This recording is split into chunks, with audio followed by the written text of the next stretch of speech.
All right. Good morning, good afternoon, good evening, ladies and gentlemen. It is Monday, 24th of August, and we are back to a pretty red day in the market today. The S&P is down around 0.5%. We are having the Qs down around 1.5%. Dow Jones slightly green, surprisingly, right? It's not all down. And I think thankfully the 10-year has started to come down somewhat. Now, I think one thing when it comes to the 10-year that I just want to point out is that I think last week we were talking a lot about what Scott Bessent was trying to do with and the Treasury being so interventionist, but the buyback operations or the expansion of the buyback operations haven't exactly happened yet. So over the weekend when I was looking into this, I realized this playbook. It didn't. This wasn't the first time that this happened. Like I never realized a name was actually coined for what Scott Bessent just did. So back in 2011, the Fed had Operation Twist. So I believe Scott Bessent in one of the interview called this move the Treasury Twist, and so basically he's readjusting the debt. At least to me, he's not really doing anything to add new fresh capital into the markets, and so I think that's why we are seeing that the markets basically unwound the entire move. Good morning, everybody. Thanks for being here. All right. Now, today we're going to do a couple of things. There are a few things that I actually want to go through today, and the first one actually has to do with the treasury, and then we will talk about inflation and what that could do to the economy, what that could do to stock markets. I think it's not just. I think it's not just inflation in the US. I think the higher energy prices are being felt all around the world. I mean, even in Singapore, we have had our highest inflation rate in a couple of years. So I believe, okay, it doesn't sound high when you consider how high inflation is in the US at the moment, but core CPI, I believe in Singapore is over 2% this quarter or this month. Whether or not you believe CPI is a whole other issue, but at least Singapore's inflation is starting to come out.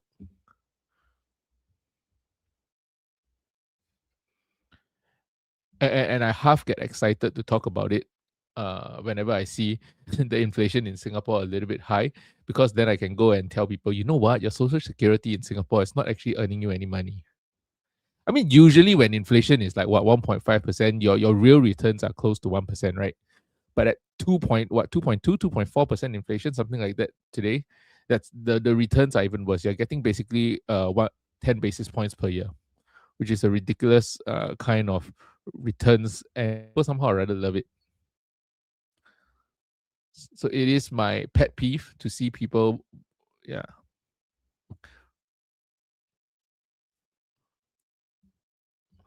Uh, Sorry, I lost my train of thought. But yes, it is my pet peeve to see people brag about how their 2% return is so good. Uh, Okay, so let's take a look at what's happening in the markets today. Well, everything is red. We'll see whether we get a bounce later on. The thing that really surprised me is the relative strength of crypto in regards to the whole market. I think that's where I want to start. If you actually take a look at what happened over the weekend, what we actually saw is that on Saturday, um, Ethereum actually went all the way up to 2544, right over here, and there was this very strong move downward. So this long wick usually signals that there is selling pressure at that point. And I was thinking that maybe we'll start to see a little bit of downward movement from here, because like I said, this is the $2,400 level that we have rejected, right? Or we have bounced off once, twice, thrice, 4, 5 times previously. So this breaking out on the sixth time. And then true enough, on Sunday, we actually did come below the 2400 level. We were at around 2350. So being at 2350, I expected maybe to for us to retest at least the 0.23 the 0.238 over here, and is it 236, sorry, the 0.236 over here, and then from here we might see a bounce or a retest lower, but we didn't. We barely touched it. We're like in the midpoint of that, and then we bounced and closed above this $2,400 resistance. And not only that, today so far on Monday, through the whole Asian market plus where we are today, which is nearly 12 a.m. my time, we are getting close again to 2,500. So there is relative strength in the crypto space, which is quite surprising because a lot of the a lot of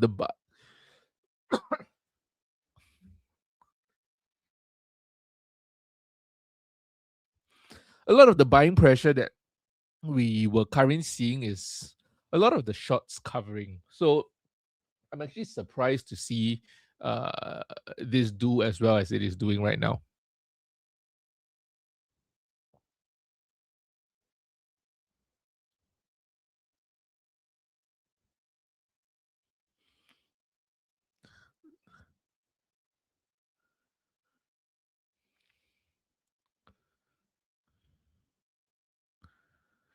Okay, so let me log into my Fiscal AI. I had a scare earlier on. I think so. Yeah, someone logged into my Gmail and I forgot I gave them the password. So I reset my password because I had a notification that someone logged in from an unknown computer. It turned out to be someone I know. So a lot of my websites and things like that are logged out at the moment. Okay, so with that, let's take a look. Okay, SoFi right now down around 1% on the day. Again, we have kind of rejected off this $19.26 range. I don't expect morning Kunal. Yeah, I don't expect us to break past that. There's no catalyst really. There's really no catalyst and no reason why SoFi should be okay. Fundamentally, yes, SoFi should be trading above $20. But I'm saying from a short, medium term perspective, if you're looking at catalyst events, if you're looking at the macro, there's really no reason for SoFi to be trading above $19 today. So what am I expecting? Another bounce off the 50-day around the $17.70 range. Now, like I said, although we have seen relative strength in the crypto space, I do believe if we start to see broader market volatility, that this crypto sell-off will actually continue. Okay. So or at least will resume, not continue. But again, remains to be seen. I think everything comes down to what Kevin Walsh says on Friday at Jackson Hole. So I do think um, I do think that it is very likely we are going to see a very volatile week. We have Nvidia earnings in the middle of the week, so that punctuates the week, and then at the end of it, we have Jackson Hole. SoFi doesn't like $20, apparently. So the only thing that I can do to make it like $20 is to sell covered call at $20, and then there'll be some random news event that pumps it to 23. But apart from that, I don't think SoFi will like $23. Zeta Global, again, nothing much new over here. Like I said, this is one of those companies. I mean, okay, I have a covered call on this expiring on 4th of September, so next Friday. So depending on where they close to this week, if they fall below $27, I will probably close out the put the covered call early and then open a new one down the line. But if this hovers around $28, like what it's been doing in the last couple of days, I think what I'm going to do is that I'm going to just let it get called away at $27. And the reason is very simple, because if you take a look at the Zeta position, where's my Zeta position? Over here. You see, I have 700 shares at $17.50, but I receive $1.05 for selling 500 of my shares. So what I can do is to just take that money and sell cash secured puts against that money to buy back even more Zeta Global shares. Because letting them call, okay, there's no reason for me to roll it out. For the very simple reason, number one, I'm still holding on to 200 shares, which is about a third of the position. And I don't plan to sell until at least 34. So I want to get back in this 500 shares. So the options available to me is that I can just buy it back at what 28.30, 28.40, whatever it is, and just take that. It's not even a 30-cent loss, but it's like miss out on earning the extra 30 cents. Right? Because if I receive $1.05 and I sell at $27, I'm basically selling at $28.05. And if we close the week at maybe 28.50, 28.60, the difference between what I've sold at and what I have to buy back in is only 40-50 cents. So in a sense, you quote unquote miss out on 40 cents of gain. And that really isn't too bad. Right? That really isn't too bad. So that is one possibility. A second possibility, which I am a little bit leaning towards, purely because I think we do get another we do get a little bit more volatility going into September, and I do think at this level the premiums might be quite juicy, is that I take this money and I go out and sell cash secured puts at $28 and get a huge premium from there. So if I go 45 days out, so by end of the week I go 45 days out, that will be around October 2nd or October 16th. If you do $28, you're getting nearly $1.80 for cash secured put. So I just received $1.05 to sell at 20. So basically, I would have sold Zeta at 28.50. Then at 28.50, sorry, $28.05, and then I received another $1.80 to buy back Zeta at $28. So so-called worst case scenario, Zeta drops below 28 and I get to own it at maybe $26, $25 or so, which is fine, right? Because my cost basis is already 17. So that's what that's what I'm thinking about. If I really think that Zeta will run and I'm very scared of missing out on that run, I can just go and buy the stock. If I think that there's going to be market volatility, which I do, then maybe I may just sell at the money, cash secured puts, and be very aggressive.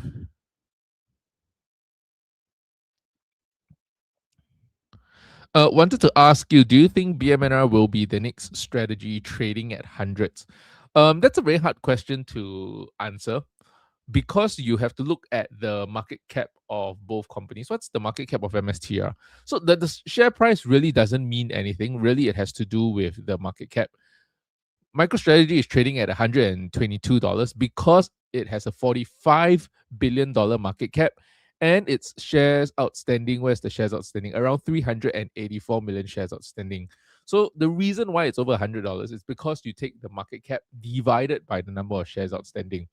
So it's very hard to say over $100, but I think if you are asking me in terms of market cap, can BitMine get to the market cap of MicroStrategy? Then I think that is a definite possibility, right? Right now, BitMine's market cap is around $14 billion. So we are one third the size of MicroStrategy. Yet at the same time, I think I didn't catch the entire podcast because I was coming on to stream. But if you listen to Tom Lee on the recent Bankless podcast, in consultation with the Ethereum institution, or is it Ethereum Foundation, sorry, they decided that it was prudent that right now they started to slow down their pace of ETH purchase. And so that's why they have decided to buy only around 10,000 ETH every single week. Now, this week, we know they have just increased their pace of ETH purchase to around 30,000, but more on that later on. But looking ahead in 2027, Tom Lee did say that he will take a decision then. But in consultation again with the Ethereum Foundation, if we do see more adoption, it actually makes sense for them to continue buying above the alchemy of 5%. So naturally, if they grow their balance sheet and they trade at some sort of multiple, then yes, I think by that measure, they can very easily get to $45 billion. So that's the first thing. The second thing, can they get to $45 billion? I think as the price of Ethereum rises, even if they continue to trade at the multiples that they're trading at today, which is around 1 times MNAV, around 0.98 times MNAV, I do think that they will eventually get there. I mean, just last year, 1 year ago, they were already at $45 billion. But that was largely driven by sentiment. Right now, you don't just need good sentiment, you already have the fundamentals. Their ETH per share has been increasing. So I do think that that is definitely bullish for BitMine. That is one way they can get there, right? So number one, they can get there just by buying more Ethereum. Number two, they can get there as the price of Ethereum rise. The stock itself can be trading at the same F. And the third thing is basically a combination of all three. The stock or the company increasing its Ethereum on its balance sheet, and then at the same time, you are starting to see the MNAV expand. Because if you remember back during August, September of last year, when crypto was rallying, what we were actually seeing is that Bitcoin was trading at around a 1.2 to 1.5 times MNAV. And if they were doing that even today, they should be over $30. So I think they can very easily get back into the 50s, 60s once we enter a crypto bull cycle. But if you're asking me, bull cycle of crypto, when will that happen? Towards the end of 2027 is my best guess. Why? Because that's the historical trend. We see crypto exiting the crypto winter in October and November, but that doesn't mean that the price will necessarily rise, right? During October and November, what tends to happen is that there's a period of accumulation, a period of being a little bit flat. Granted, and I think it's very dangerous to say this, but this time might be a little bit different because we are seeing all these digital asset treasuries try to accumulate Ethereum. All the smaller debts, they haven't been able to buy Ethereum for such a long time.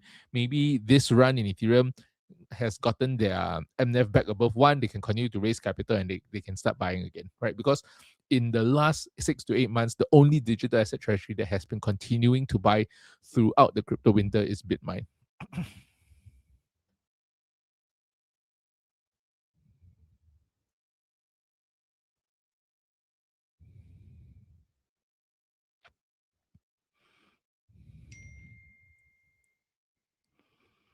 That's how I feel about covered calls when I finally decided. Yes, Danish investor. I think we were talking about that recently. So the reason why I left it out is because this week's video is already 40 minutes long. It will be I will address this in next week's video, but this is something I wanted to do. It's just that this week, in this past week, Scott Bessent kind of took over part of uh that portion, okay, that time allocation in the video because of what Scott Bessent did with the treasury, because of the crypto rally. I didn't really have additional time because I try not to make the video too long, although 30 minutes is already quite long. But yeah, I try not to go above 40 minutes for the video. But yes, I've done a little bit of reading into that, and we'll talk a bit more about it in the next video. So this week, if you actually saw, BitMine did go and raise capital. They have over $308 million on their balance sheet. And they didn't say anything about their preferred share offering. So I am presuming they managed to raise capital at the money because we know that on Monday they were trading at and above a 1 times MNAV. During the week, at certain points in time, maybe the early part of the rally, they did trade at or above a 1 times MNAV. Towards the end of the week, around the back half of Thursday, going into Friday, although they were up, they were not up as much as Ethereum. So later on, let's see after today's disclosure where we stand with Ethereum. But you can see on this graph or this chart over here that BitMine is really right on the edge, right? It could go either way today. We can very easily close below this on the BitMine chart, and we can close above this as well. On the Ethereum chart, a little bit more bullish. We have had one close above it, and today we could have a full candle close above the previous resistance over here.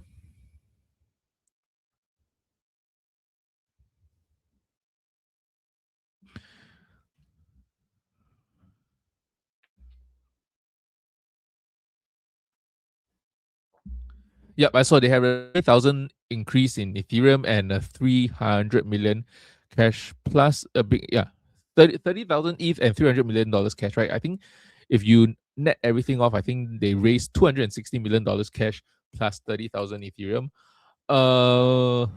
Yeah, so in my next video, what I'll be doing is trying to do the calculation based on the amount of shares traded every day to see whether or not it was possible that they raised that amount of money in the day. I think it is possible because there were 3 periods of time: Monday, Tuesday, and the early parts of the rally, which means probably like Wednesday, right after the Treasury announcement, that Bitmine was trading at or above for 1 times MNAV, sorry, at least based on my model. Now they are trading 0.98. Yes. So in my video on over the weekend, I did say that after the rally, they were at 0.97, 0.98 based on the model that I was using. So I don't know what they are at today, but at least if they manage to take advantage of the 2 or 3 windows of opportunity in the past week, that would be okay.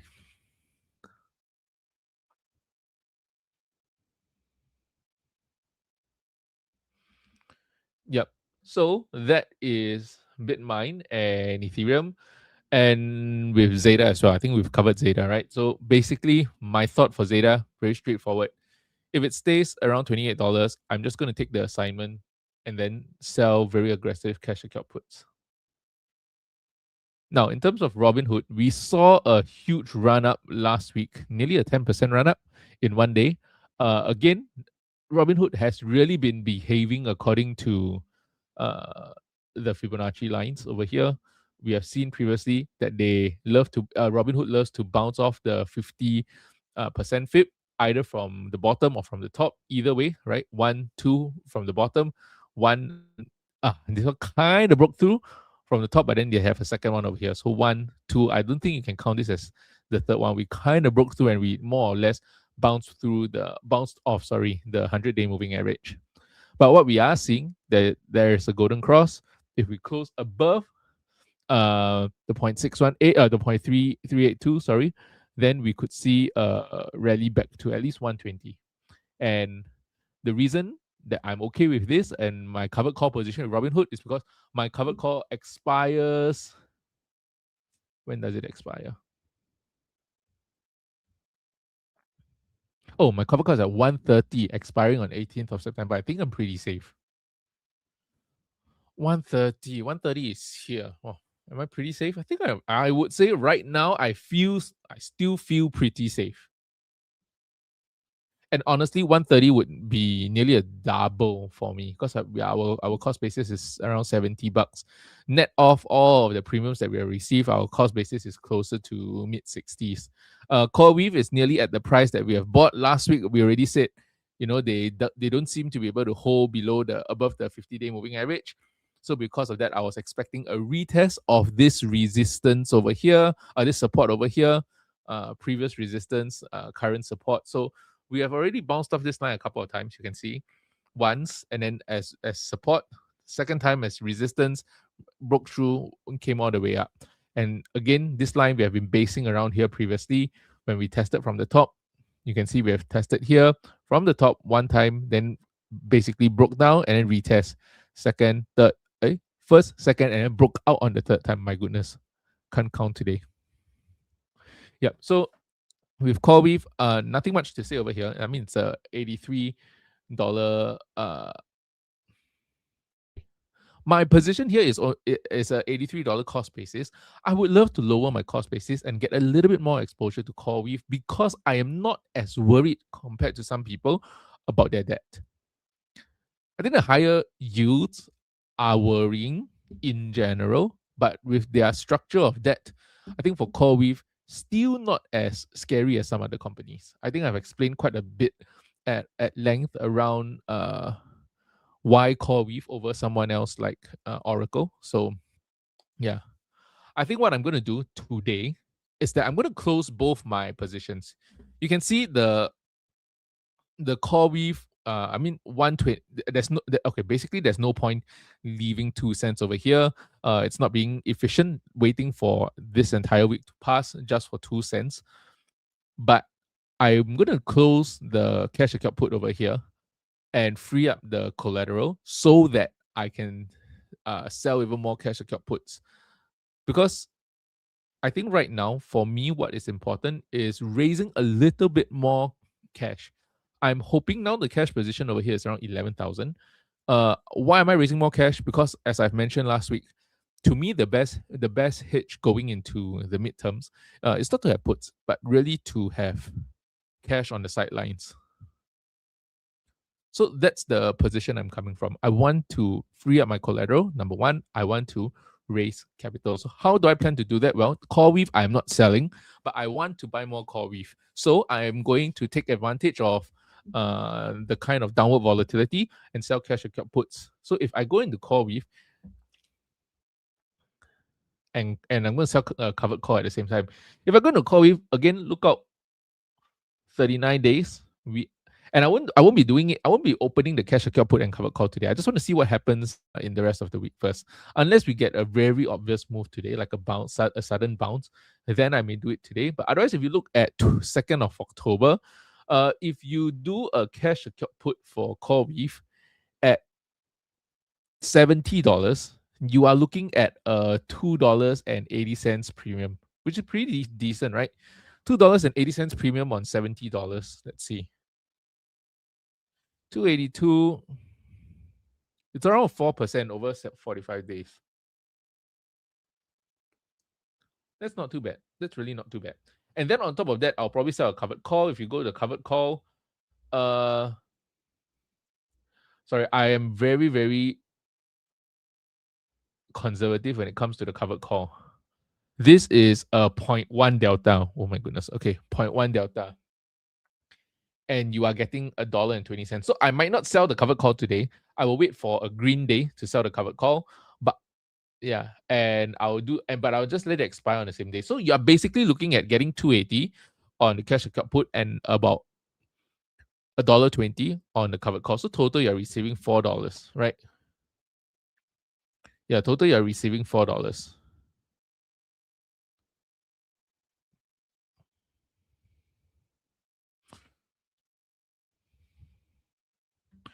Let me see. You're receiving 4. Yeah. Yeah, so that's not too bad. Wow, okay, I can see BMNR pushing above $24. Might have to roll my BMNR covered calls if I don't want them to get into trouble. Let me just take a look. BMNR, we are at $23.95. So my covered call is extremely underwater because it's expiring 18th September. So it still has a long way to go, nearly a month, and we're already at $23. Now, what I've learned previously is that a lot of this is currently still extrinsic value. So what am I going to do over here? I think this is the best time to actually talk about this. If you take a look at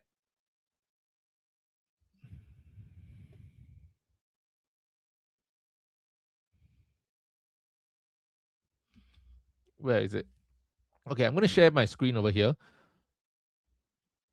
Now, how do I decide when I actually decide to roll my covered call? Other than looking at the number, which may look a little bit scary, if you take a look here, this is the exact covered call that I am talking about.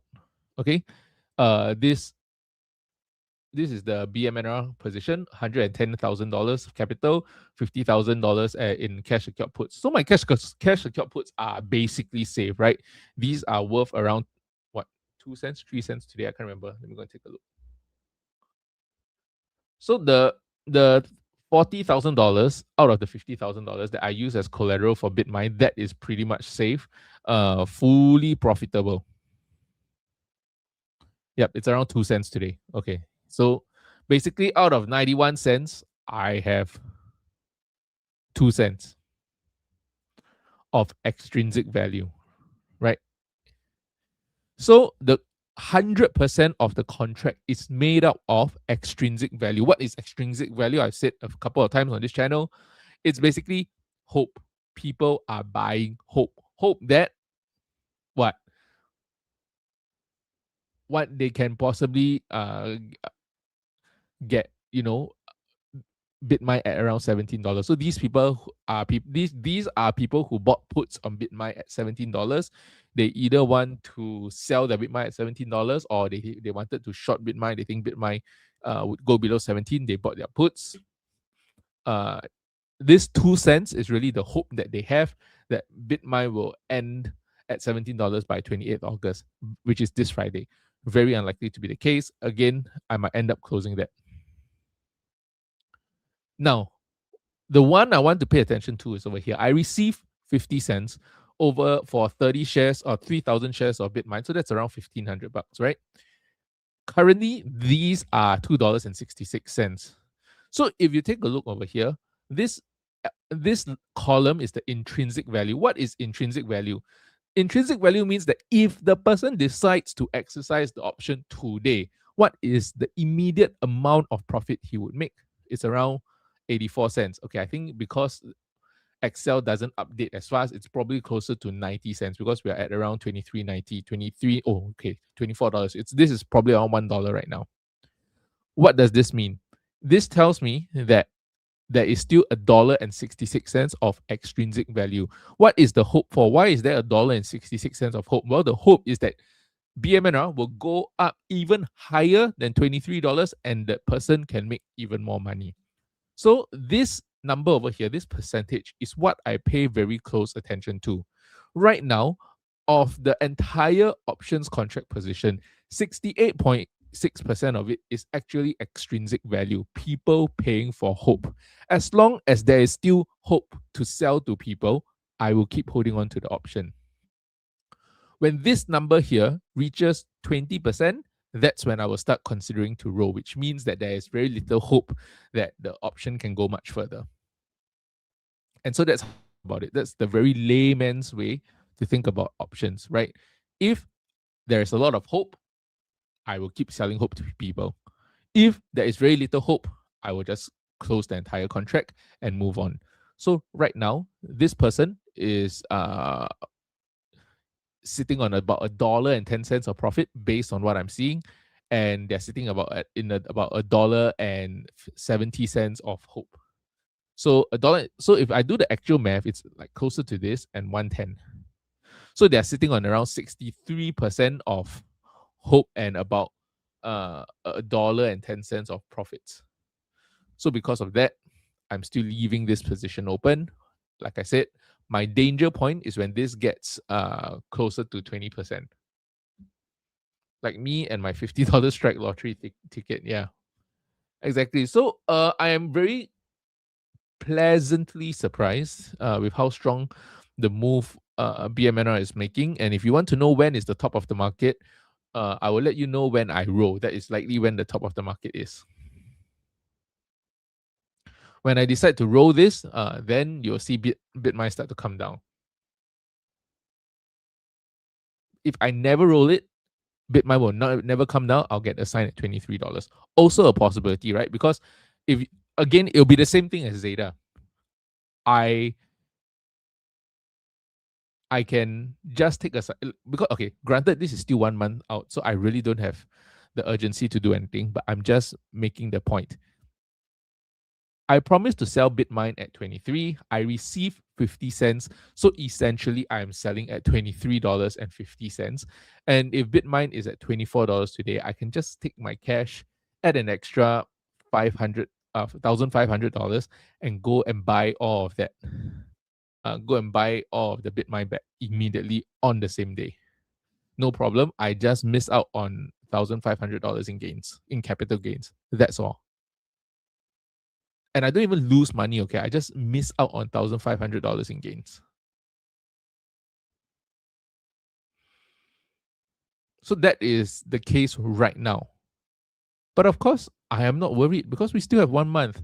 And I do think that we are going to see a little bit of volatility over here. And I've said this in my video, I'm not trying to be bearish.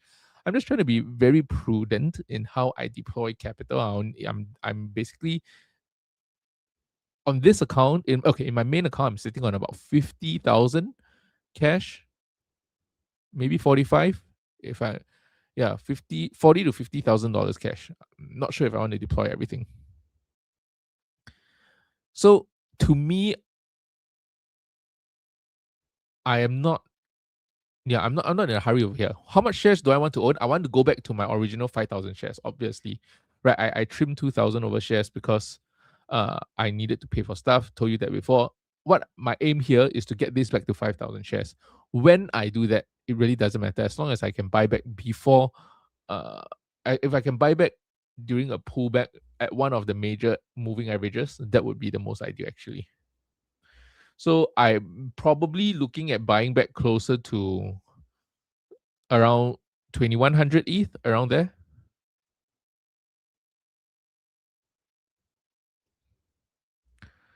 Yeah, so I hope BMNR stays above 24. I think that would be a good level, even if we end up basing around there for a while.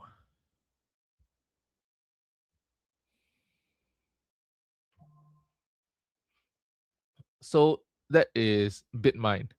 Let's see. Yeah, ASTS down 4%.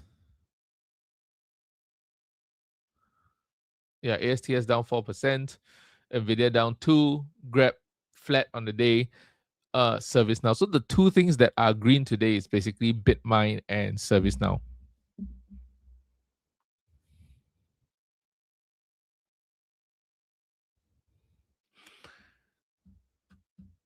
Yeah, I mean, okay lah, Kunal. I think everybody has to sit through periods of that. I mean, when SoFi, was going from 4 to 8, all of us, yes, we were happy that SoFi doubled from 4 to 8, but none of us were profitable, right, at that point in time.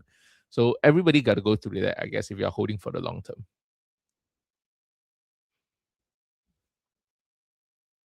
I think in the past I would get a lot more panicky with price action, but over time I realized you do this long enough, the price action always comes back to you. So like in Bitmine's case, even if I was forced to sell at 23 today, I would be fine. Not because I want to sell my shares at $23. You guys all know my cost basis is around $36. The net of, I'm not counting the premiums. Net of premiums, my cost basis is around $28, $29, I believe. I can't remember what's the number. But without premiums, it's 36. So usually, I don't know about you guys, but for me, the way I look at it is, yes, it feels good to know that in terms of my adjusted cost basis is 29, but I only count myself break even if I see it past 36.50, which is my actual cost basis, right? 29 is because I've received $22,000 in premium. So when will my portfolio have the same amount as when I first started this trade? When BMNR is $29. Technically, when BMNR is 650, I would be in profit already. But to me, I always see this as break even. So when I talk about break even, I'm just talking about this $36.50 over here, not the $29. Okay. So the reason why I'm saying this is because, at least for me, I look at this position and I want to bring down my actual cost basis even more. Means this $36. I want to bring it down. And if I can buy in the low 20s, high teens, I really don't mind. Because that's where I was owning it in the first place before I was forced to sell. It's like letting my, yeah. But you see, I think the thing about the stock market is that if you're looking at it on a year-over-year basis, it can get, the returns can get a little bit discouraging.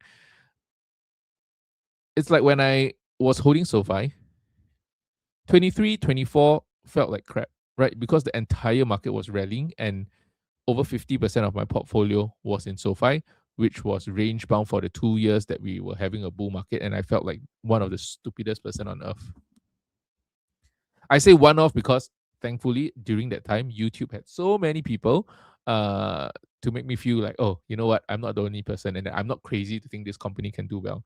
And then in 2025, you suddenly think that you're brilliant because this company went from $8 to $32 in 6 months. And just like that, I beat the market over a 5-year time horizon just because of that 6 months price movement. So I believe with Bitmine, you could see something similar. Yes, there might be a period of time where we are basing around this area, but once the rally comes, I believe second half of 2027, you just need a very strong rally, and within that 6 to 8 month time frame, as long as you stay invested, you can beat the market over a long term. And I think for people holding Amazon, it's very similar, right? You have 2 to 3 years of basically the stock trading sideways, and then suddenly the whole company re-rates on a new announcement. And then same thing, once it re-rates, the market has to find its new price point, and then it trades sideways again for a couple of years. New announcement, re-rates. And if you take a look at Amazon, that has tend to be the trend.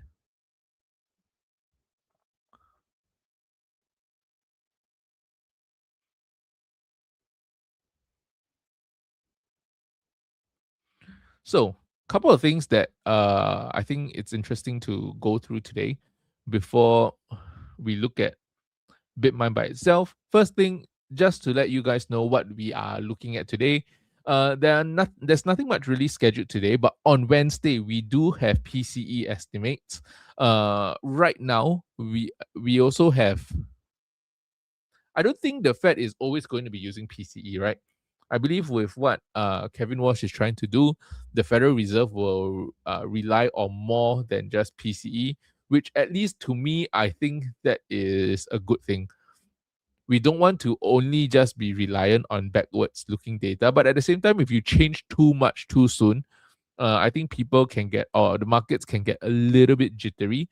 So that's where I want to be. I hope Kevin Walsh would be a little bit more careful in this. So let's see how things play out. I think Jackson Hole is going to be important in terms of him giving us an idea of what he's looking at. I don't expect too many new things. I just hope he doesn't say anything too incredibly hawkish that it actually causes the market even more fear. So that is on the okay because that is on the news that we're expecting this week. Then of course, Friday we have Jackson Hole. Is it Friday? I think Friday is Jackson Hole, right?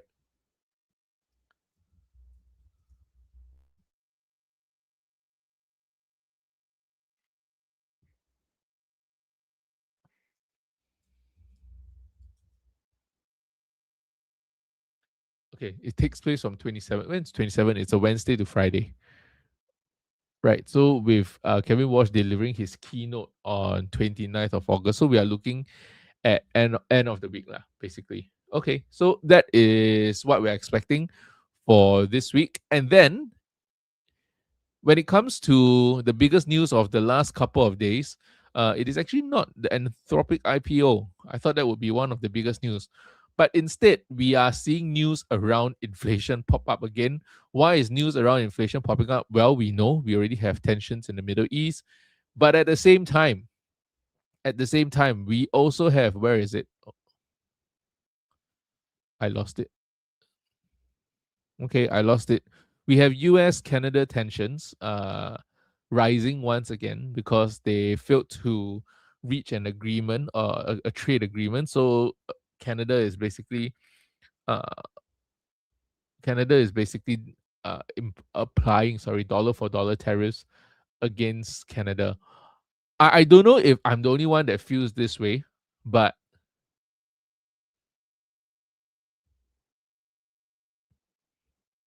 I, uh, okay, where is it?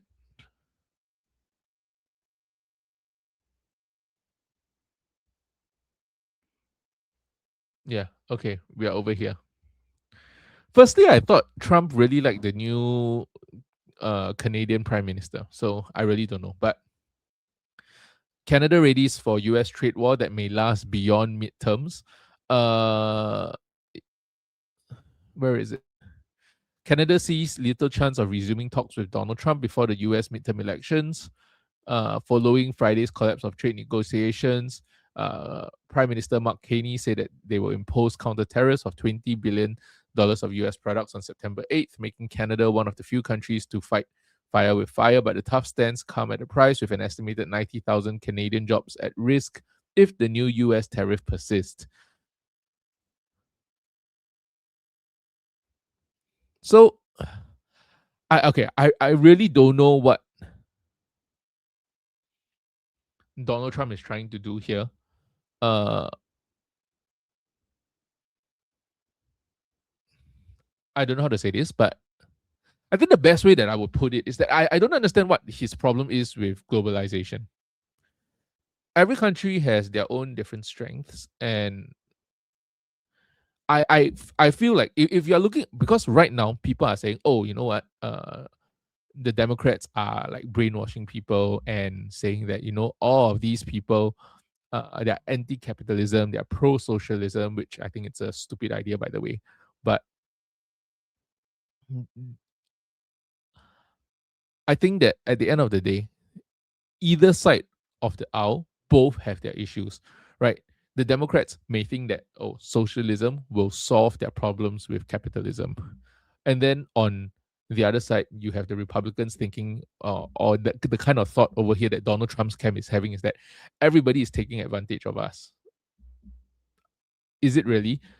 Yeah. So I don't know. I feel like uh, this kind of cuts US off from the rest of the world more than anything, which is a worry for me, seeing that most of my investment is in the US.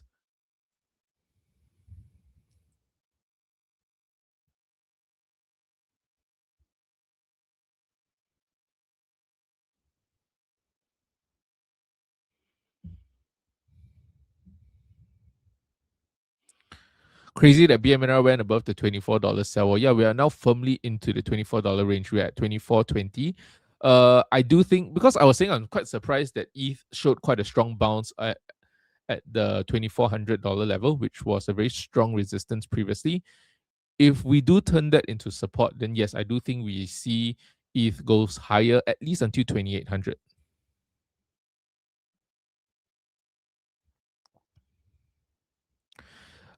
Will you be live streaming the Scott Bessent briefing? I will take a look at the time later. I might be able to do it, depending on, because I have nothing tomorrow, so I can sleep in. So I might be able to do it, but I'm heading to the gym first, so I'll try and come back for that. He's simply voicing out for his mega supporters, but I do agree that people are taking advantage. Okay, so this is where I think there's a little bit of nuance. For me, I think that there are countries who are taking advantage of the US, but for example, in this case, I don't think Canada is really taking advantage of the US.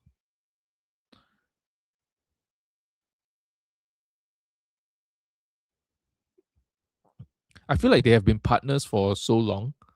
So I'm quite surprised to see that kind of reaction. Like if he wants to treat certain countries, maybe even in Southeast Asia, right? So, like Vietnam and countries like that way, whatever. I can understand why he thinks that these countries are trying to take advantage, or even the European countries. Like, I can understand that, right? Because the European countries, they themselves are a little bit weird with the kind of regulations that they slap on the tech companies with. So I do understand that. But like Canada is like, isn't it your neighbor? I don't know. So it feels like it's just indiscriminate, like posturing across the globe that he we are the best. So yeah, everybody is taking advantage of us. I don't think it's everybody. I think there are countries taking advantage, and for those countries, and to be very fair, I think a 10 to 12% tariff that is being applied globally across the board, I think that is fair. I think that kind of negates a lot of the unfair trades that has been happening, because the US do a lot of there may be some trade imbalances, and I think the 10 to 12% tariffs were a good way to actually try and negate some of that.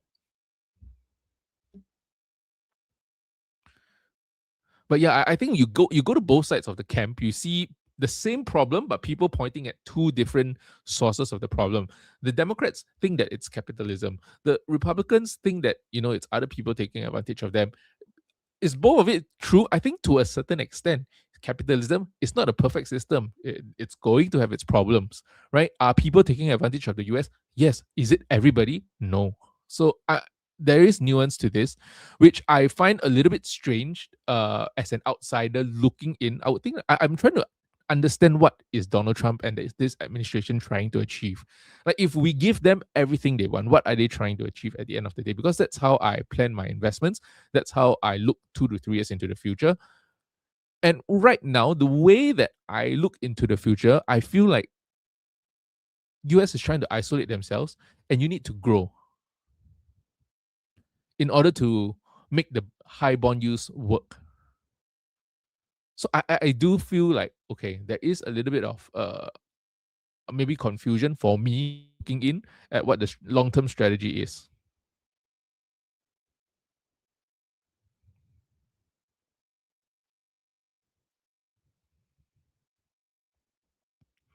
Look at GLP-1 prices used to cost 1,500 in the US, 100 in the UK. Now it's 39, I think. Yep. Yeah. So that I agree, right? Because there are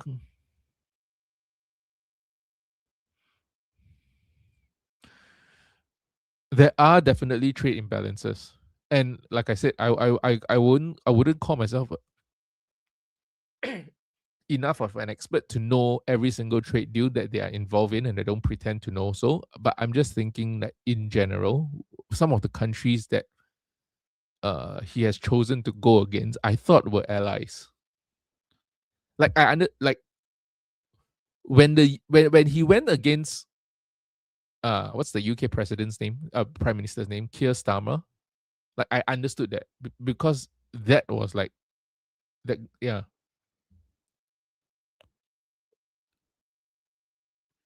I understood that because his socialist policies are like destroying the country from the inside out, and of course you don't want to be associated with that.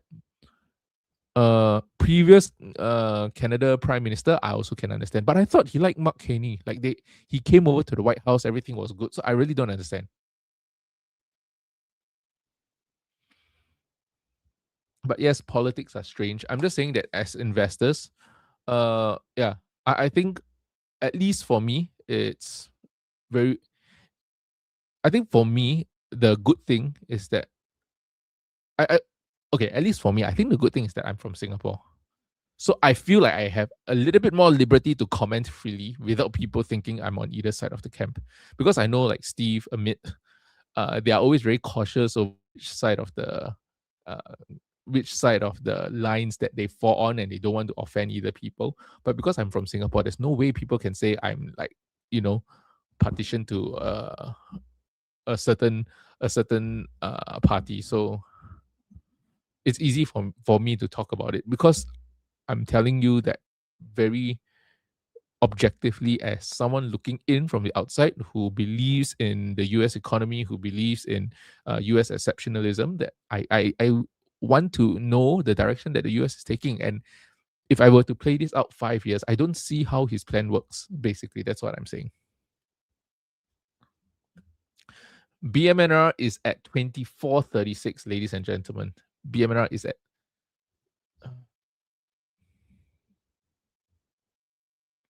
how much is ASTS today?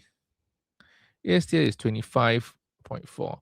So basically, Ethereum is carrying the portfolio today.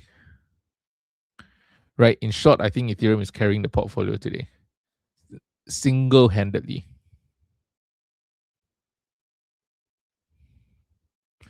Yeah, and I think with the Iran war, he I really believe in the okay. I mean, we don't know how much of this is true, but I do believe that he kind of got misled a little bit entering the war, thinking that it would be another Venezuela. I think Venezuela was fantastic, right? And I think he thought that Iran would be the same, but yeah. Wow, look at that. Bitmine. Uh if we actually turn, okay, you see, every time we go past a resistance, we need to come back down and test the resistance and turn it into support first. So again, I won't get too excited. There is an overhead resistance at if you're looking at this level, the very first resistance level you're looking at is around $25.25. So we have gotten past the $24 sell wall, which is quite impressive. But as I was saying in my video this weekend, I'm a little bit worried that a lot of the buyers now might just be short covering, and it won't be a very sustained and long run. But of course, with the shorts covering, this could go on for a long, long time. So I wouldn't, and I would say that I am not too, well, yeah, I'm trying not to be too hasty in making any decisions. So let me just show you. If I go back to my spreadsheet over here,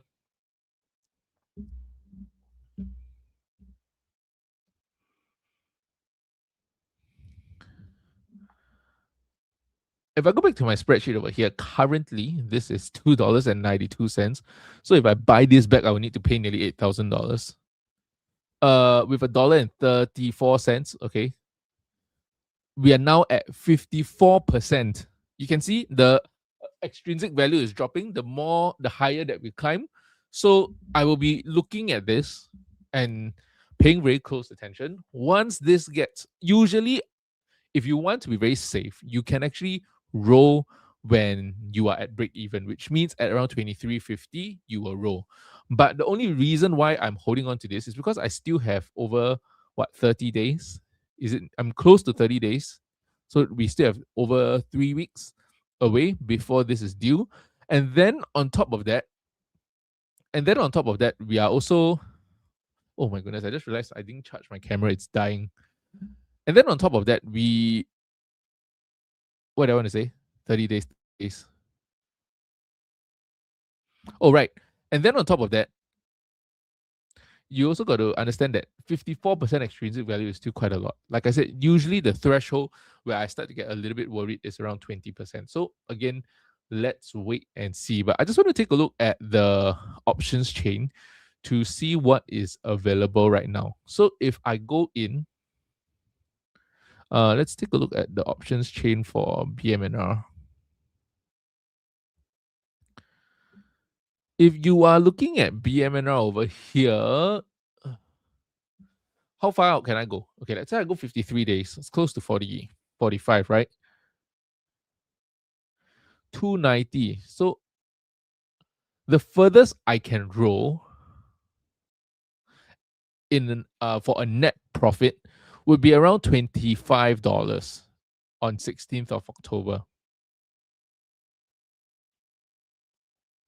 That doesn't really buy me much though. That honestly doesn't buy me much.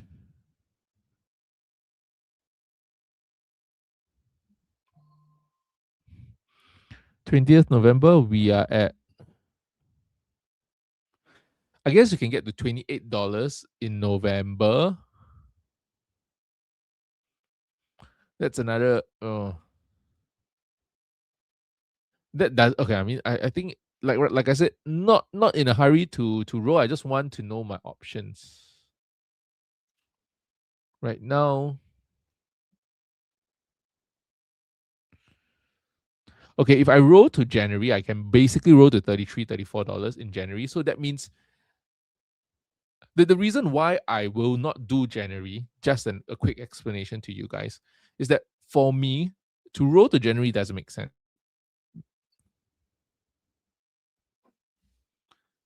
Yes, interesting shakeout today. I'm quite surprised by how strong the market has. Some parts of the market have started to come back a little bit, but just explaining to you guys why I am not looking at January calls first. There's really no point for you to go so far out. Let me give you a very simple reason why. Because I can just keep rolling again and again and again and get extrinsic value through September, October, November, December. And very simply, right, if you just think about it, my cost basis, let's not talk about adjusted cost basis. Let's just talk about cost basis, the original cost basis when I bought BMNR is around $36. So by locking in my covered calls at $33 in January, which is I would roll for a net premium, yes, but only slightly. And I'm locking in my BitMine for the next 6 months without getting any income at all. So it's not being capital efficient because for all I know, I could just roll it out 1 month. BitMine doesn't hit that covered call strike, and then I get to roll at another more profitable another more profitable level to get even more income. On the 1 minute chart, that seems to be resistance at 24.15. So that might be the high for today, right? If you're saying that in the short term, there is a wall at 24.15, and that may be, yeah. But I am not someone who tends to look at this very often. The only thing I would say is that the next level where there is volume, you're looking at around $28 or so. Am I right? Around $28. Yeah, you're at around $28. So that's the next highest volume. You can see the volume is very thin over here. So I don't expect there to be too much resistance. We got through the volume here. How much that? Yeah. We hit the next volume shelf at around $28. So I would say that if you want to the most conservative thing I can do is to go 16th of October and do $28, $29. Or no, even 20th. Yeah. And 20th November, I do $28. I'm breaking even on my premium. But if it does get to $28, I am basically, yeah, if it gets to $28 by 20th November, I am basically break even on my adjusted my adjusted cost basis. Okay, my camera just died.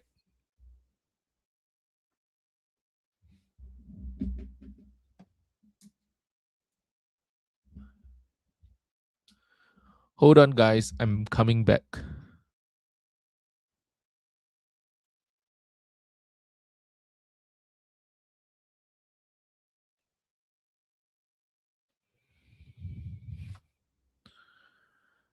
All right, you guys will just have to deal with my blur camera. Oh, give me a minute.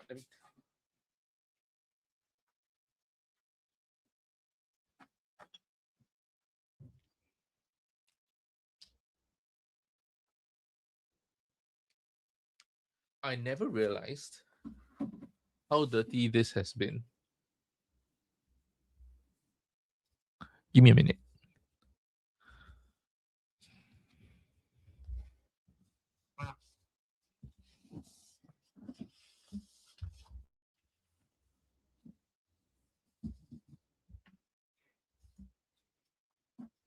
Is it me? I think it's clearer. It looks clearer now.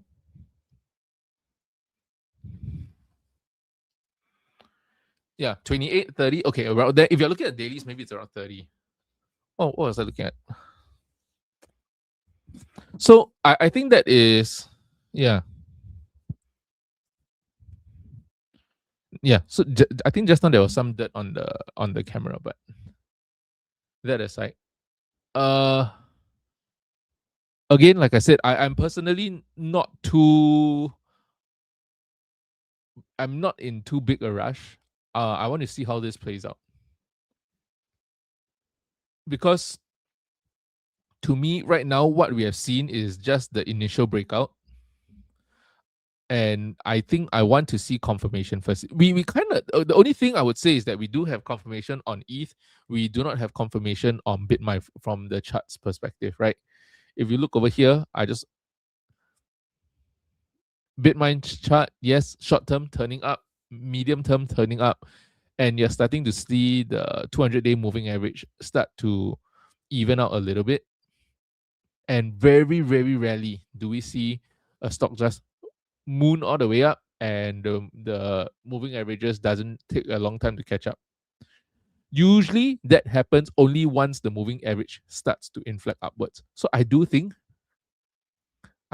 we still see a little bit more of we do see some level of pullback to,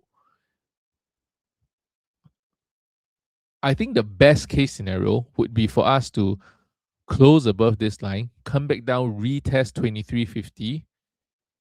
If we bounce, I think that would be my signal. If we bounce off 2350, which is this line over here, I think that would be my signal to roll my covered call to $28 or even $30.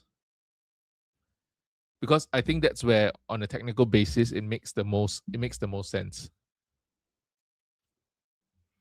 But until then, I'm not getting too far ahead of myself.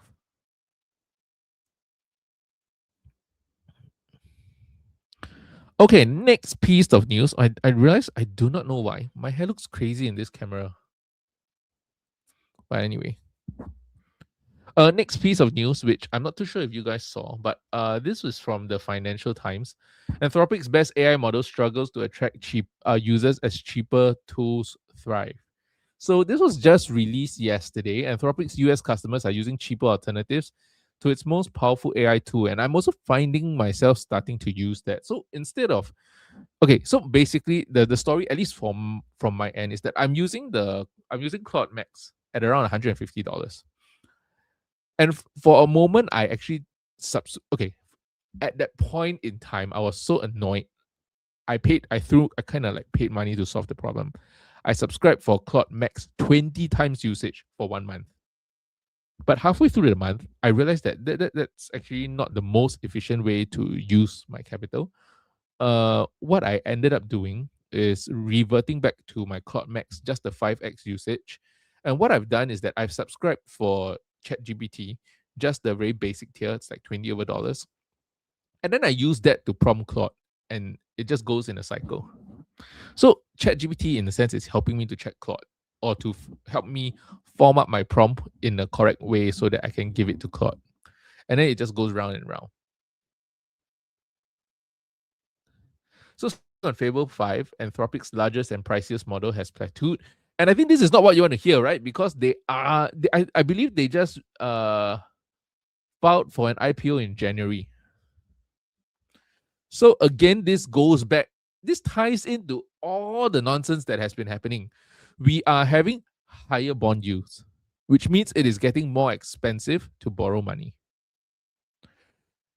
And it is getting more expensive to finance the data center build-outs, or it's going to get more expensive. I mean, whatever they have already locked in is already locked in.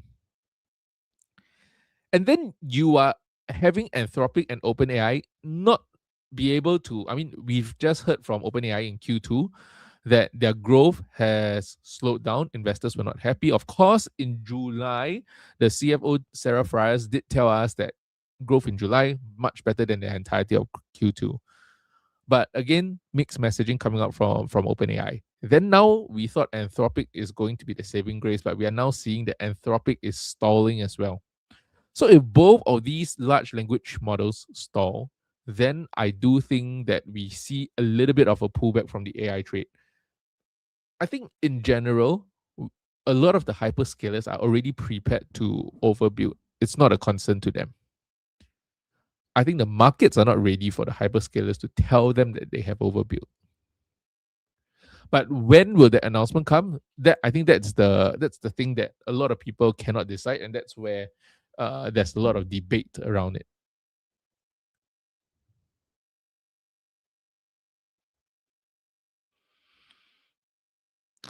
Okay, spending on Fable 5 has plateaued at around 11% of overall outlay of companies' tools more than 2 months after its release, according to spending data from 70,000 companies collected by payment group Ramp. This pattern is a pattern of corporate users defaulting to the most powerful models. Analysts and investors in Anthropic said that the change was primarily driven by Fable's high price and the fact that older models are capable of handling the bulk of business demand. So you can see over here, where is Opus 5? No, not Fable 5. Fable 5 over here.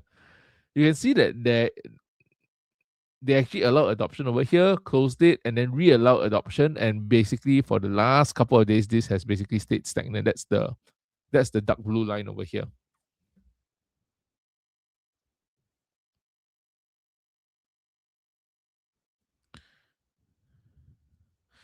Most of OpenAI team either left or are leaving OpenAI, buying back their shares before they leave. Not good for AI, buying their silence, in my opinion. Yes, I mean, you know what? I don't know. I am not the biggest fan of Sam Altman. If you ask me what is it that I dislike, I couldn't tell you for the life of me. But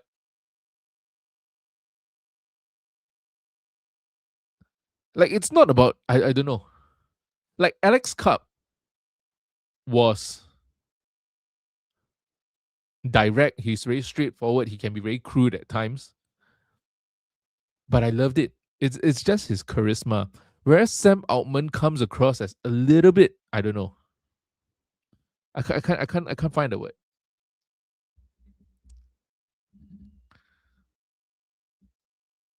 Like it always feels like he has another agenda that he's not really telling you about when he speaks.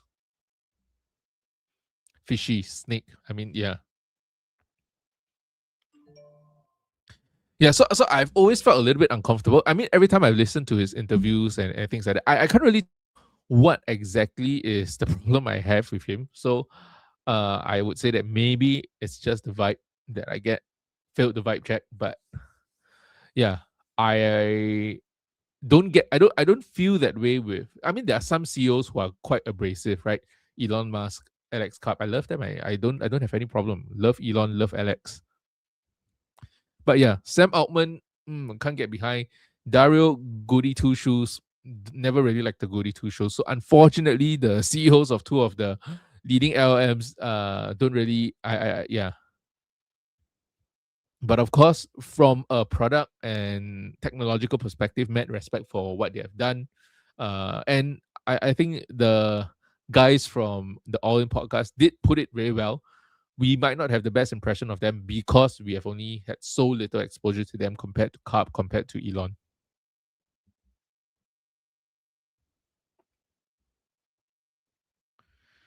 Yeah, so I think my worry over here is that, look, a lot of the AI excitement has to do with future compute that is needed. But if growth starts to slow, right? I don't think the problem is with the hyperscalers. Hyperscalers can always rent out their excess capacity, right, to smaller companies that need it. I'm more worried about what happens to the companies who don't receive payment from OpenAI, from Anthropic, because their growth just did not hit the numbers that they expected it to. Which is why for CoreWeave, at least 80% of their, let me see, is it 80%? $22 million they have with Core with OpenAI divided by 130 billion dollar backlog. Sorry. So with CoreWeave, they have around 17% of remaining performance obligations with OpenAI. So if OpenAI fails to pay them back, it is only 17% compared to the 48, 49% that is Oracle. What's the implication of that? Because if you followed what I said previously, CoreWeave's deals that they sign with all of these hyperscalers, a lot of them are take or pay deals. Take or pay deals means that the hyperscalers either have to use the capacity for themselves, otherwise they will just, okay, basically they just have to pay CoreWeave. Whether or not they're using it for themselves or whether or not they're not using the capacity, they just have to basically take the capacity or pay for it either way, right? So they will have to fulfill the end of the bargain. What it doesn't protect CoreWeave against is actually companies like OpenAI whose growth, who may just miss their growth forecast and just do not have the money to pay you. So the take or pay contract doesn't protect CoreWeave from that, which is why I find a little bit of comfort knowing that only 17% of their portfolio is exposed to companies like that. And I would say that even if OpenAI doesn't hit their growth targets, I believe that they will still fulfill part of that 17% owed to CoreWeave. So likely you're looking at perhaps a 10% loss of RPOs for CoreWeave, still manageable, right? Compared to someone like Oracle. It's hard to come across as genuine when you're bullshitting everybody. Yeah, so I don't know. Like Dario, you can say that he is cutthroat. You can say that he is, trying to manipulate people. I can understand that, right? But and I can say that maybe I don't vibe with that, but I can understand. But with Sam Altman, it's just something is off. Like he's always having some sort of. You are always worried that he has some sort of agenda. So that's the I feel like with Dario. I can understand, right? He is just being a typical. Oh, okay. I wouldn't say typical founder because not all founders are like that. He's probably working under a lot of stress. He's trying to go for growth at all costs, and then he might have made some uh decisions that are treading on the line of on the ethical line.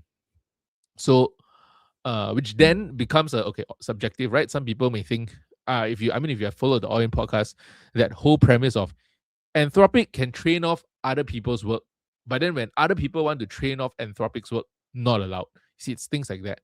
So I disagree with Dario more on a business perspective and innovation perspective, but I can respect what he has done. My what with Sam Altman has nothing to do with that, right? My yeah. So I can like pinpoint what is it that Dario does that I don't like. Sam Altman can go through an entire interview that nothing he says I disagree with, but I just feel like yeah, it's just that the gut feeling. Okay, so let's carry on with the rest of this article. Uh, if sustained, this shift could radically alter the business model of Frontier Labs, which until now have funneled the bulk of their multi-billion-dollar development spending towards training even larger, more sophisticated models. Now, most people don't need to operate at the frontier. Miles Clement, a partner at Accel, which has invested close to $1 billion in Anthropic, said, right, the period in which customers tended to choose only the frontier models was not a durable era. So breakthroughs in intelligence remain essential to fulfill the company's loftiest promise, such as curing diseases to attract the best researchers. But they will increasingly be showcases. Let me see. Okay, so he's saying that all these things will be showcases, right? And not the real day-to-day usage. Now, where I tend to slightly disagree is that even with doing just very basic financial modeling, I do think that Fable 5 is much better than Opus 4.8. So it depends on what you mean by day-to-day tasks. I think there are more complex tasks that Fable 5 is still quite obviously better than Opus 4.8. Um,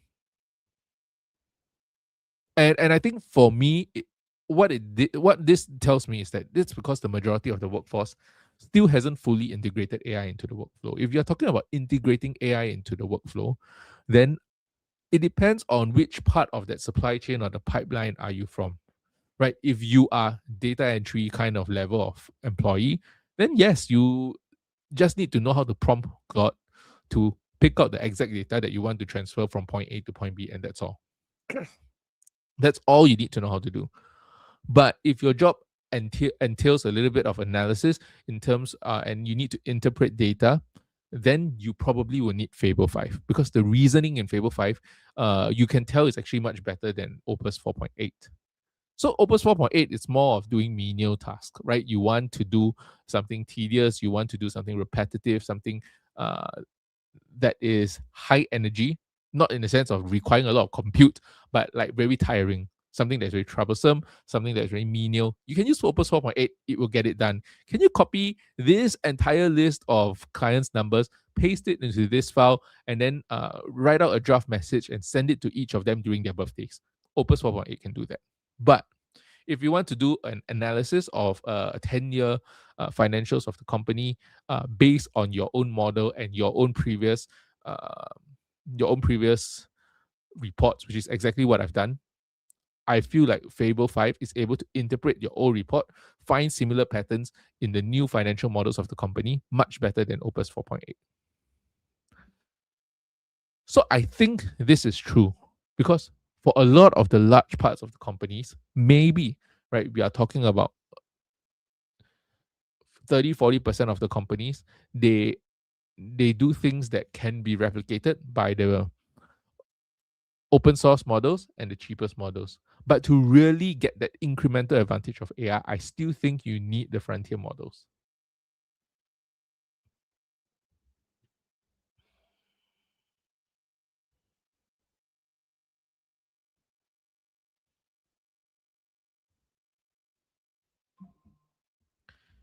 So concerns about further limits on access to Fable have receded since the administration greenlit its relaunch on July 1st. Political uncertainty has become a secondary factor compared with price and performance in driving clients' model choices.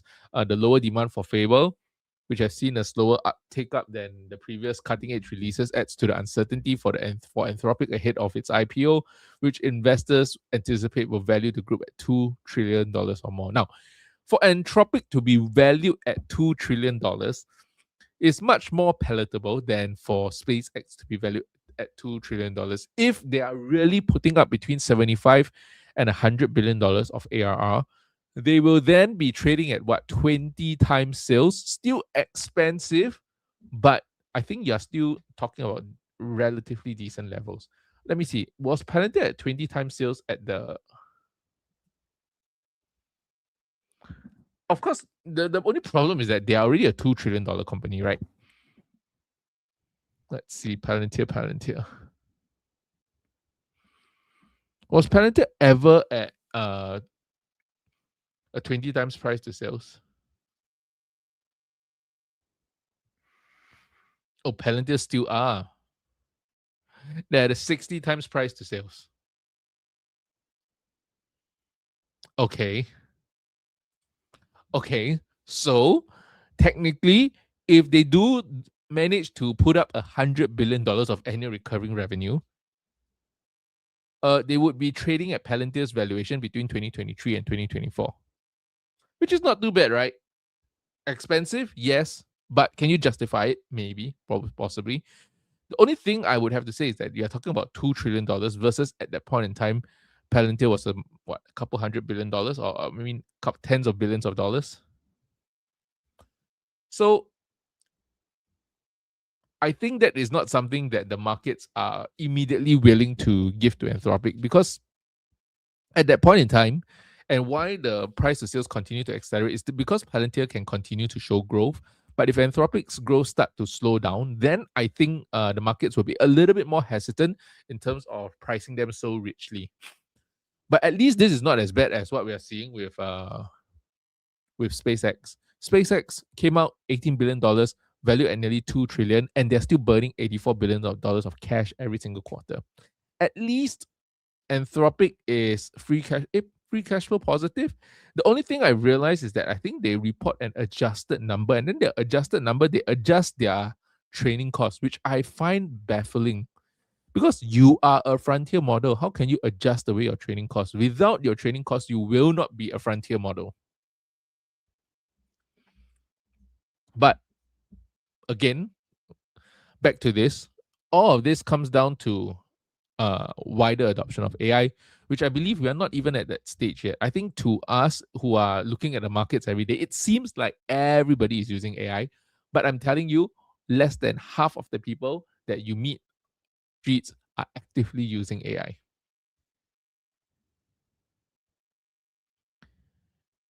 And I agree with the phrase, by the way. AI will not take over your job. It is someone who knows how to use AI better than you who will take over your job. Anthropic's revenue in July undershot the most bullish expectations from investors who projected annualized sales would cross $80 billion. Anthropic told shareholders last week that its revenue last month hit $65 billion on an annualized basis, up from $48 billion in May. So they're expecting the annualized sales will cross $80 billion.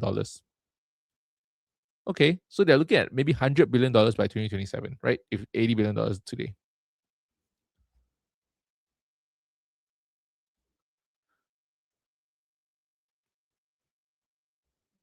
Yeah, so to date, that means as of August 24th, we are basically halfway through the quarter. OpenAI is outpacing Anthropic. Now, just one of the things that I want to point out, again, where the frontier model comes in.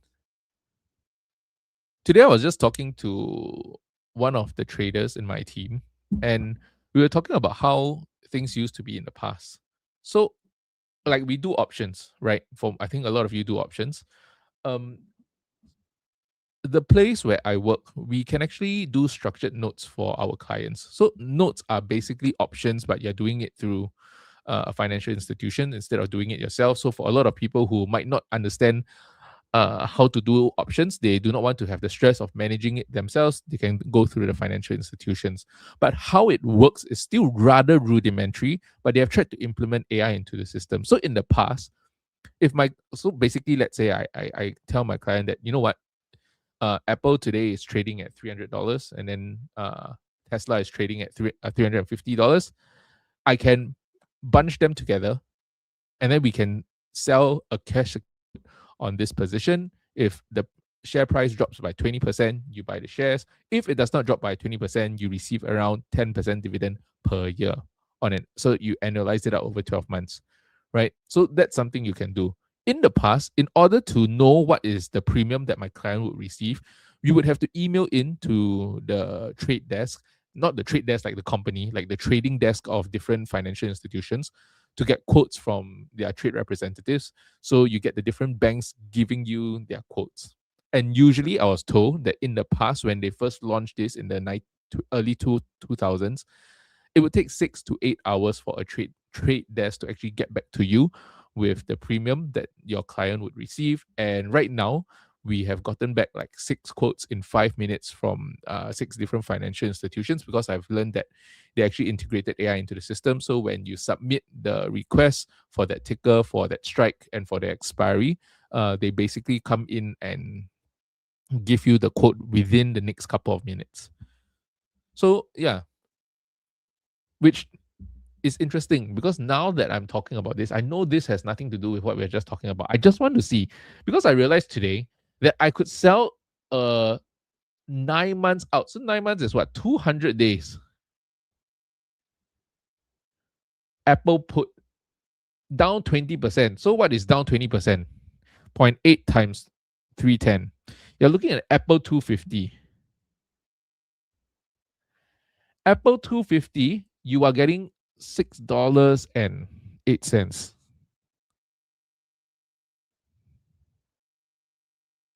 Oh, wow. Oh, no, no, no. Okay, I understand. Right, because we were wrapping up Apple and Tesla. Okay, so $6.08 premium on 250 of Apple, that is a 2% return. But if I do it on Tesla as well, okay, because basically what my trade desk told us is that we try to wrap up one volatile company with one non-volatile company because that usually gives the best returns. So you're looking at Tesla. Oh, there's no April. Okay, let's use June. You can get more or less the same level. 357 you times 350. You look at 280. 280 you're getting around oh $21. Okay.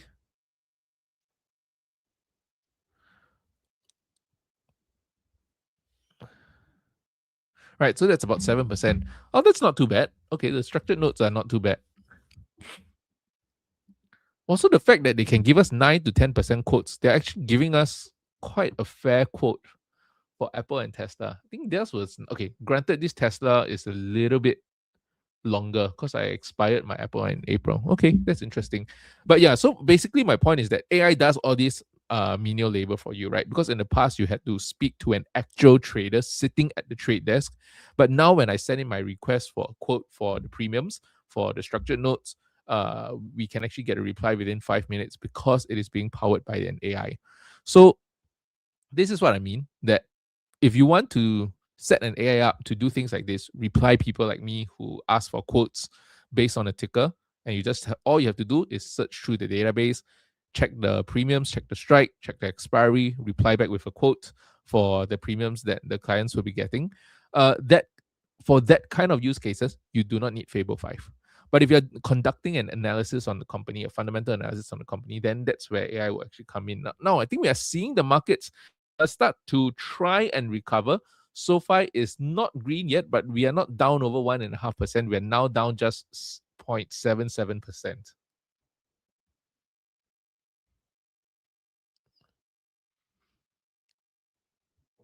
And just one thing over here, again, with the slowdown that OpenAI was experiencing, we are seeing that that is happening. At least they're trying to reverse the slowdown, and that seems to be working. Before, so OpenAI ChatGPT's maker annualized revenue jumped 35% in the quarter to date, and is now over $40 billion. So they are still trailing Anthropic by around $25 billion of ARR, but I think the launch of GPT 5.6 in July was pretty well received. I mean, my friends seem to be enjoying it, and yeah, I think that's what I will be trying to do soon. So BMNR up 7.5% at $24.50. That is absolutely insane. Absolutely insane. Okay. And my covered calls, I have never seen my covered calls so far, so deep underwater. Technically, I'm down 516% on my $23 BMNR covered calls, but you know what? I am not, yeah. I don't think I need to sell just yet. Let me double check this. You see, I need to double check this every. So right now, again, if I were to go back to this sheet over here, I think the number is starting to get a little bit on the worrying side. No, actually not really. It's at $3.04, $1.51. You're at 50%. No, it's still all right. Yeah, it's still all right. It's still all right. Intrinsic. So 50% of the contract value is intrinsic value, 50% is extrinsic. Again, I have 1 month to go. My bet is that crypto will experience some sort of a pullback. I don't think this is a straight run up to 2,800. If it is, fair enough. Then I'll roll it when I get confirmation, but not now.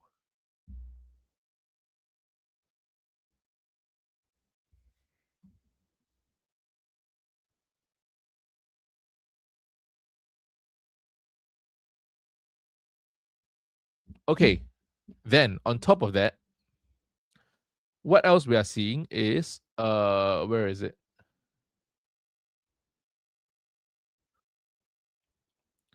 Okay, then I want to bring up some Nvidia news because we are having Nvidia's earnings.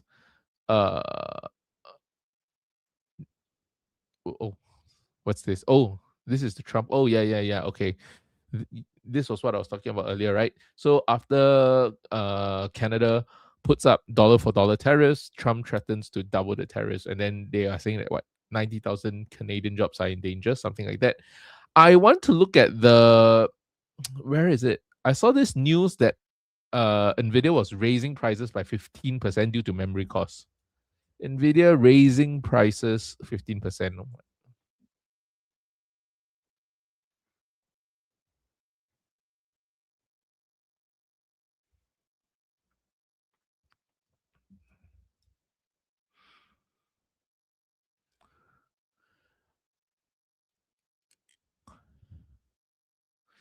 Over here. Okay. So Nvidia customers notified about AI related price hikes above 15%. So I guess bullish SanDisk, bullish Micron, bullish SK Hynix. Some of Nvidia's biggest customers have been told that the price of servers containing AI chips are going up more than 50%, with memory chips cost soaring. The price hikes will go on systems shipped early next year and will impact systems including the flagship Vera Rubin and Grace Blackwell chips.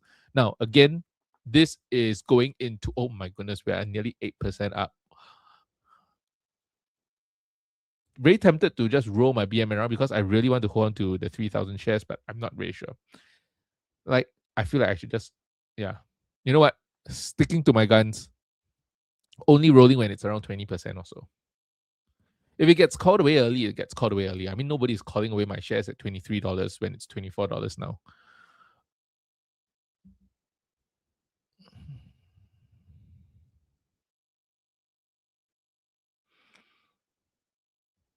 Oh, yes. Sorry. Agreed here. When I said bullish, I meant like short-term bullish because they are going to, be able to make the extra 15%. Yes, but I think long term, they will get to a point. I think I can understand why there will be continued demand for Nvidia's chips, but I think there is also a certain level that the demand for or there's so much pricing power that the memory companies can have.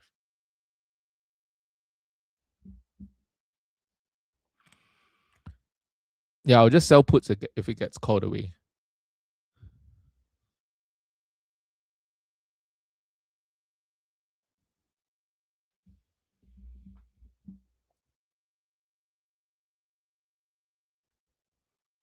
And you know what's the funny thing? There might be a lot of people looking at BMNR 2470 and say, that, "Oh, damn it, I missed the crypto rally," and then we'll get a correction or at least some sort of a pullback to the low 20s, and none of them will buy because this always happens.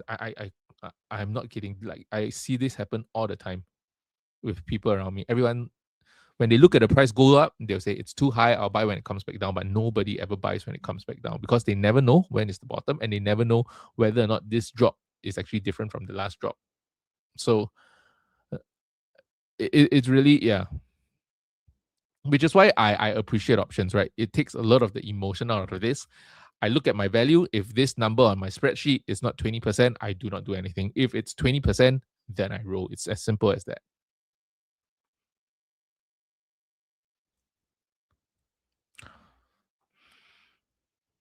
The price tags will go into system. Yeah. So I agree with Lawrence over here. Short-term bullish memory, definitely. That means this can still, because if they are going into next year, 2027, you would expect the memory names to do well into 2027. But of course, with the kind of growth that they are putting up now, if they're only growing 15-20% next year, it's not going to come across well on the comps. So the memory, because you got to understand, right? It's not just about the amount of money being spent on memory right now. It's the amount of growth expected based on the amount of money that is currently being spent. So we're already spending an exponentially more amount of money on memory. But the markets are pricing in that this exponentially high amount of money being spent on memory will continue growing at a certain pace. But if we are growing 15%, 20%, will the markets be satisfied with that? I don't know. I don't know off the top of my head what the markets is pricing in for the memory trade. I don't remember everything 100% of the time. I have to look it through. Where's my Apple Notes if I can find it? Apple Notes. I saw an article about what the I don't think I. Okay.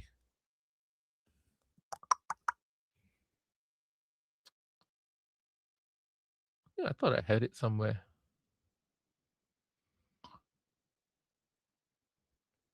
Okay, I'll look for it later on. It's fine. But basically, the point is that you're not just looking at the amount of money that you're making. Yes, I think the dollar amount of the dollar amount is important, but the growth is also equally important.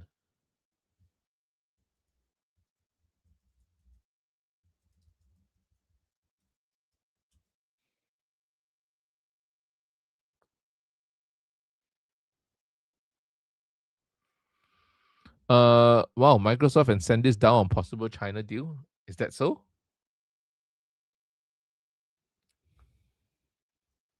How much are they down today? How much is? Let's take a look at the AI trade today. I haven't really looked at chips and memory today.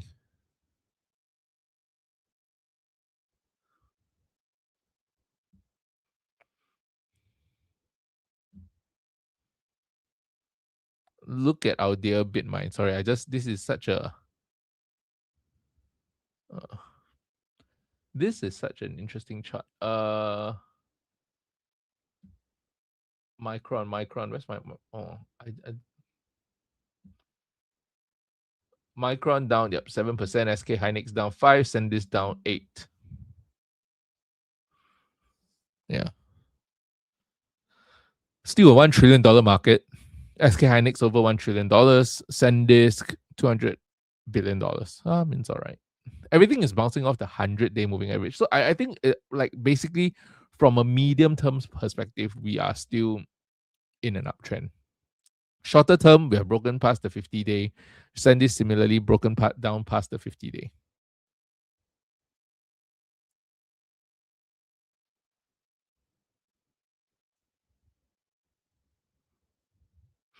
BMNR pivot point, third level resistance is at 42, 24 or 42. I wish it's at 42. 24.92.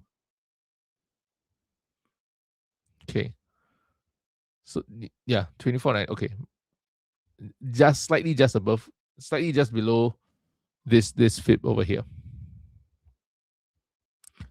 Yeah, so I think most of us have the resistance at this level. This is really that 2492. It's pretty close to really the first level fib over here. So probably it gets there. Yeah. We are overbought on the short and medium term. I really think, I'm not trying to be bearish. I really think that this will come down. How far, I do not know. Maybe you could say that there's a very, very $20. I would expect that is possible. That's around the 100-day moving average. I think even then that will be pretty decent buying opportunity. Yeah, because I am pretty sure this will go up to 28 to 3,200, but this I don't think okay, if this really just breaks past 25 and goes all the way up to 28, I will be happy and surprised at the same time.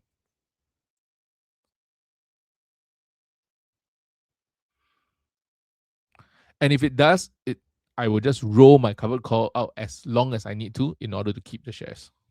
And at that point in time, I will not be looking at uh because I don't earn much from the covered calls, right, on BMNR. It's just probably like $2,000 a month.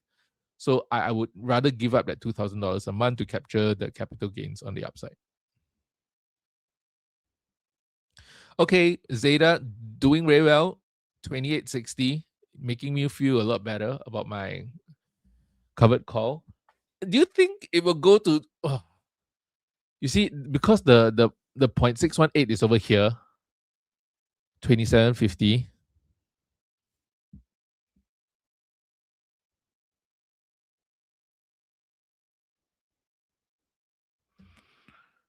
Sorry, are you talking about BitMine or are you talking about Zeta?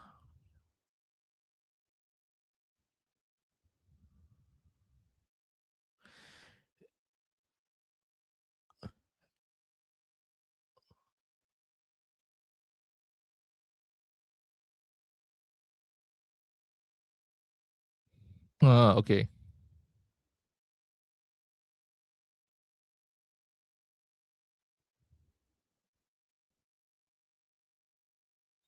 I mean, okay, you do you, but I mean, you have been watching sometimes, so I don't need to say this. You should know. Just my suggestion, because I tend to be very aggressive on my covered calls because I'm pretty confident in rolling them. And the reason why I say I think $30 is still pretty aggressive because this is just like a 20% move. And you can see Bitmine can move 10% in a day. So 20% for any other company, I would say that, likely in 30 days, not really possible. But for Bitmine, we moved multiple 10, close to 10% days the last week alone. So I wouldn't say no. Yeah. But Zeta at least giving me a little bit of yeah, at least it's not running so much, okay? It's not at 29.89. I would like to see it come back down. Let's test something here. Honestly, best case scenario is it closes below $28.05. Then that will make my decision so much easier. I'm just gonna let it get called away and buy back. If it's below $28.05, I'm just gonna buy it back immediately. Then I don't have to worry about it running, right?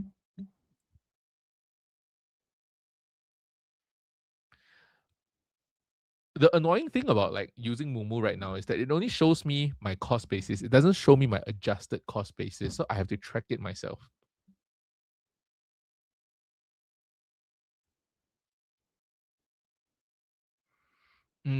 Yeah.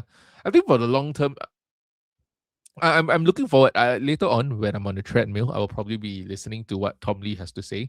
I listened to the first 10 minutes of his interview on the Bankless podcast. Thought it was pretty decent. So let's see what he has to say.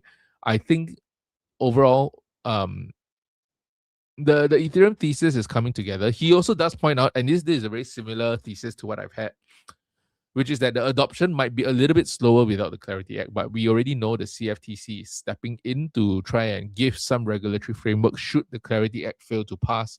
I believe the vote is mid-September, so they do have a little bit of time to try and like get to that 60 vote. But you see, if the Senate is all going back to their hometowns, so to speak, or their home state, where do they get the time to like? Do they fly to each other's state? Yeah, because I was just okay, and so maybe you guys from the US or who knows the US um, Parliament a little bit better. So the confusing thing that I am thinking about is that the Senate goes back to their home states to supposedly be on the ground, but then how do they do they discuss these kind of things during that in between time?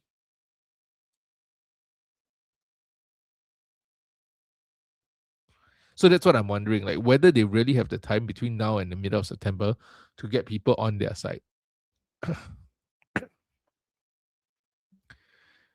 Tom Lee is a little bit of a Kathy Wood. Oh, okay. Uh, well, when it comes to forecast, okay, when you okay, I can. You see, he can be a Kathy Wood when it comes to forecast. I don't mind because Elon Musk is also a little bit like that, but he can't be a Kathy Wood when it comes to picking companies.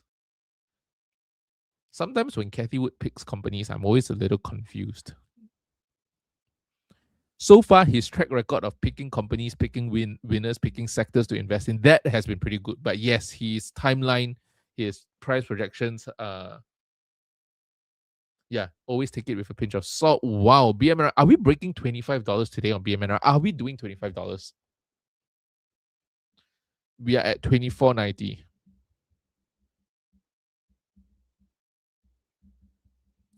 Yeah, I mean, we have gotten the first piece of regulation from the SEC. The CFTC seems also ready to step in. I think that would definitely help for sure. That is definitely one of the things driving the bullishness. We are at, ladies and gentlemen, we are at 24. We have gotten up to 24.94 on the minute candle. We are now, okay, we're back to 10 cents away from $25 for BitMine. $25 for BitMine. I don't even know when was the last time I saw $25 for BitMine. Look at that. This is just from the start of the day, 22.90 all the way up. We have just shot up.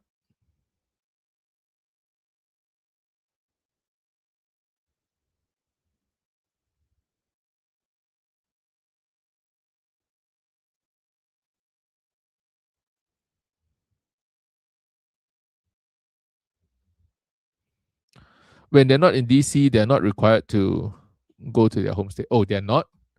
You know what? Because when I Googled it, it says that, oh, the Senate uses this time to go back to the home state so that they can walk the ground and, better understand the needs of the people on the ground. So I'm just wondering how they actually,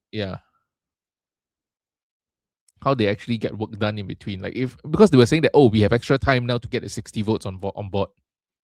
So I'm not sure how exactly it's done. You think we will see Ethereum at 3K soon? I think we see Ethereum at 3K before the end of the year. Not soon. I think we get a pullback. Unfortunately, with the rest of the market volatility, that will probably be a better time to DCA in. I think we see Ethereum between 2,800 and 3,000. Okay, so basically after this run, there are two things that could happen. Rias, there are two things that could happen. And Kathy Wood did extremely well on Nano Dimension, right? $7 to $1.50. Even I couldn't do that. So uh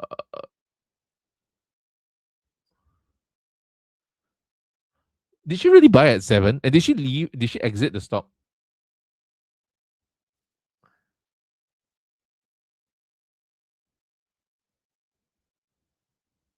Okay, just one thing for you over here, Rias. Let me go on the daily. Okay, so over here, earlier on I was saying, look, we had this very strong sell off on Saturday, right? We went up to 25.44 and then we sold off all the way back down over here, but we still closed above the prior resistance of around 2400. Then on Sunday, what happened is that we dropped below this resistance, but ended up rallying towards the end of Sunday, and then we closed the day up at around 24.37. And today we are getting a full candle above the resistance line. So this is actually quite bullish for Ethereum. And what I think is likely to happen is one of two things. The Ethereum chart seems to be a little bit ahead of the Bitmine chart. The Bitmine chart today, for the first time, just broke this resistance, right? So we'll see how this goes. But I would say that for the Ethereum chart, we could very easily see them retest. First level that I'm looking at a retest is probably this $2,300 level.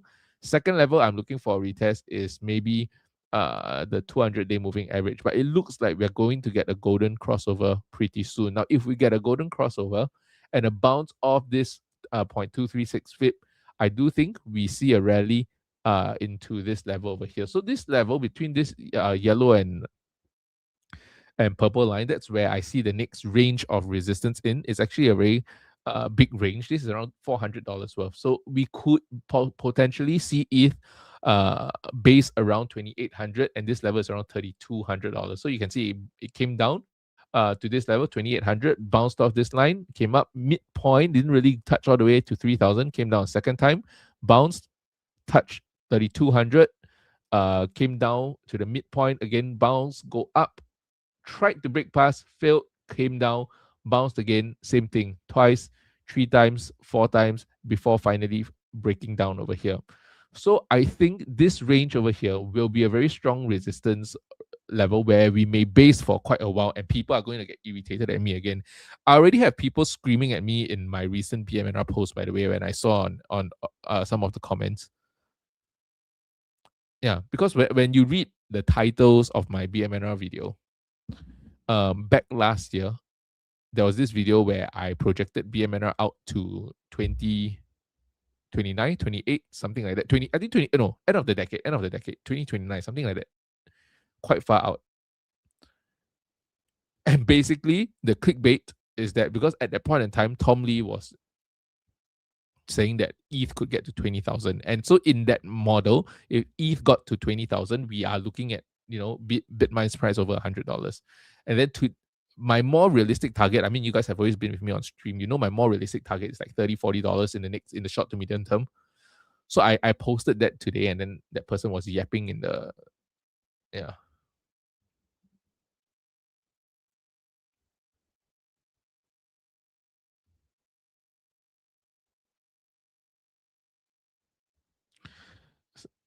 Yep, wouldn't be surprised. Senators have each other's direct mobile numbers and can collaborate often as they need to. It's very relationship based, but lobbyists are also.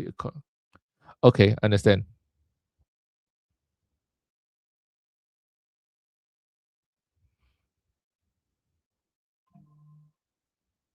Yeah, it's very difficult to make predictions about the future. Amen. Agree with that 100%. Okay, so where we are today is basically strong price momentum. I actually love to see that Bitmine rallied so hard because when I was making the video over the weekend, Bitmine's price, because market closed on Friday, in my model it looked like we were below a 1 times MNAV, but right now I believe ETH is only up 3% and we are up 9%. So this shows that we are definitely above a 1 times MNAV. So that means at $24.90, we can go out and raise more capital, although we have just raised $300 million. Now, this is the Bitmine. This is basically Bitmine's valuation this week. So if you take a look over here, I've just updated the numbers. Where am I?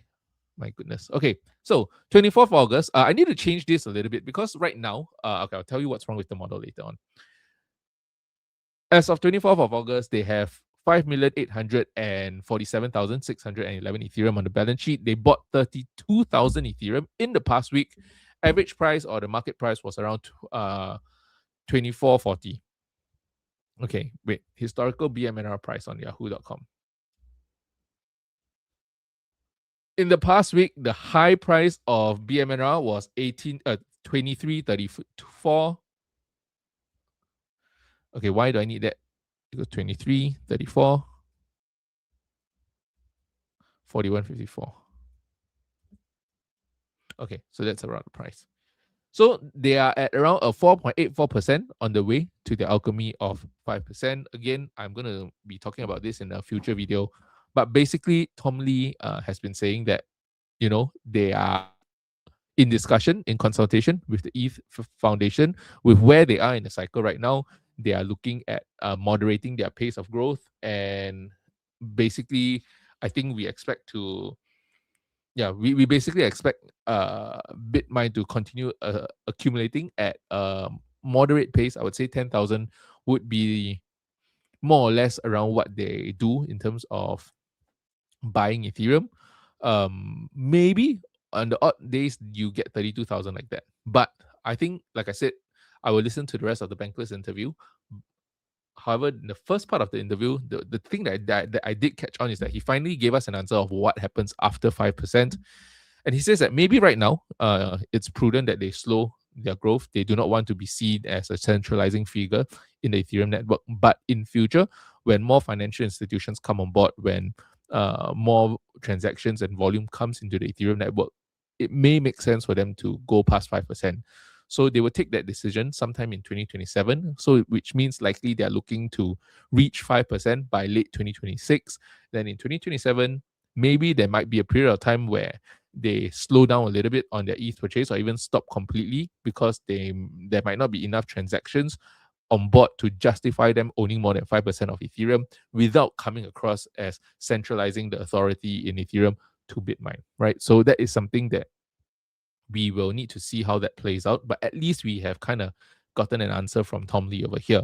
So in the past week, they spent around $79 million buying ETH. They did not issue any shares. If correct me if I'm wrong, but I don't believe they issued any shares from what I've read. So in the past week, price of Bitmine was around $20.77. Now, if you saw my video, I actually told you that the number of shares outstanding is although they bought back 1.7 million shares, they did raise capital last week, right? And the amount of capital that they raised, you work it out, they probably issued around 1.3 million shares. So net, they only bought back 400,000 shares in the past week. So you can see the difference over here. 584.1 million. You minus the 400,000 shares that they bought back, you end up with 583.7 million over here. So this week they did not spend any money buying back shares. At least that's my assumption, right? Because they spent so much money on buying Ethereum. So you can see what happened is cash position increased by 230 million, plus they spent $79 million buying Ethereum. So they did not disclose any share buybacks, if I'm not mistaken. Correct me if I'm wrong, but I thought I read through earlier on. I was glanced through. I don't think I see them talk anything about their share buybacks. Spent around $309 million, which amounts up to 14 million shares. So this probably brings the share count back to 594 million. So if we are here, we are looking at 594 million. Where are we?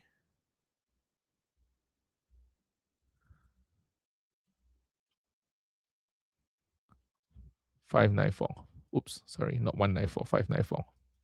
So we are looking at 594 over here, 594, and at 594 million shares, our current MNAV is around 1.02 times, right? So I think this is a very healthy place for Bitmine to sit at. Again, why are we at one? And for anybody that thinks that we are out of the crypto winter, I will only just point you to the MNAV, because the last time that we were so-called not in the crypto winter, the MNAV was trading at around 1.2 to 1.3 times, right? At some points, even 1.5. So I think that's what we would expect.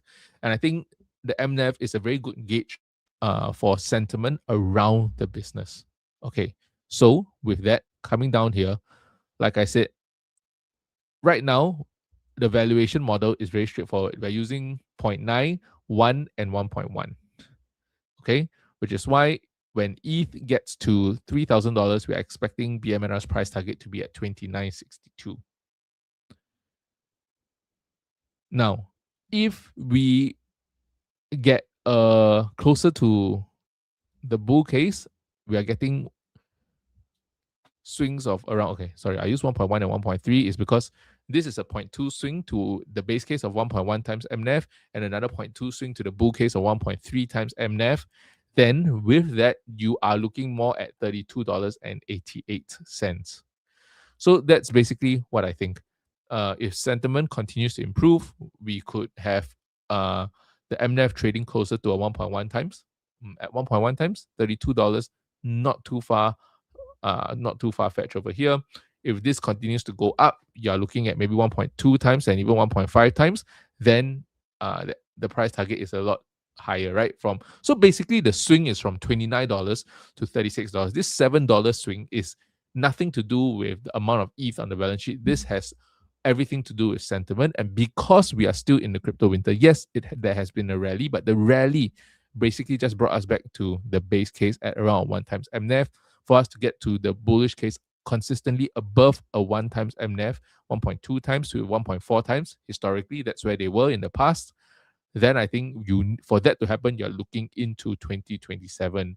And so that's why a lot of people are talking about ETH getting to $10,000 by the end of the decade. With that, this is going to answer someone's question. Yes, we can get to over $100 per share by the end of the decade. Okay, so my assumption of this $10,000 is not just the next crypto cycle, it's probably 2 cycles, right? Yeah, 2 cycles, because you count, yes.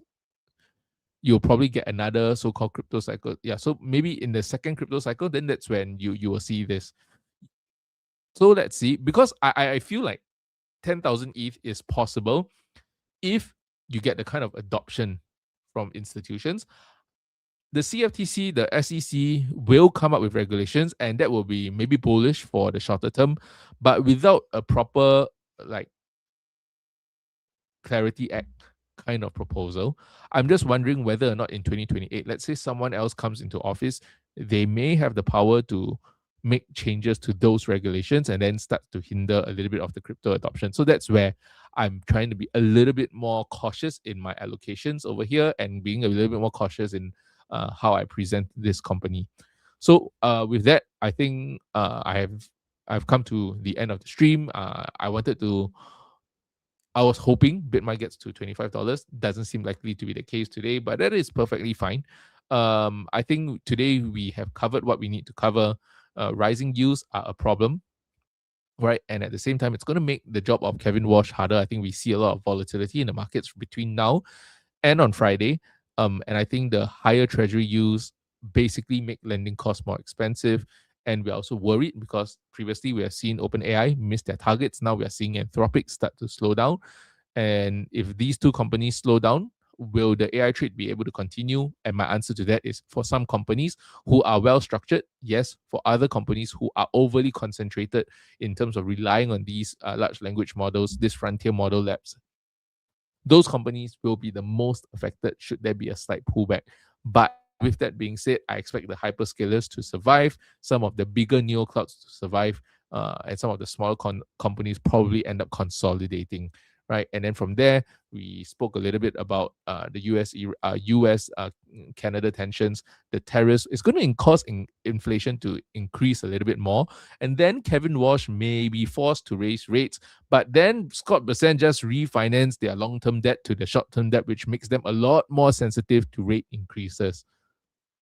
It is a very delicate situation. That's why the markets are probably acting a little bit fussy today. I think they are really reacting to that. And then finally, despite all of the volatility in the markets, we are seeing Bitmine, we are seeing Ethereum holding its own, being a little bit more stable relative to the markets. Ethereum is up 2% today, and Bitmine is up nearly 8% today, at one point nearly up 9%, which is why the MNAV is currently trading at around a 1.02 times, which means that Bitmine can go out today and continue to raise more capital just as they have done in the past week. Oh, $60 to $65. Sure, I can do it. I can do something about that. 30 soon this week. I also hope so. I will be very happy we hit 30 this week.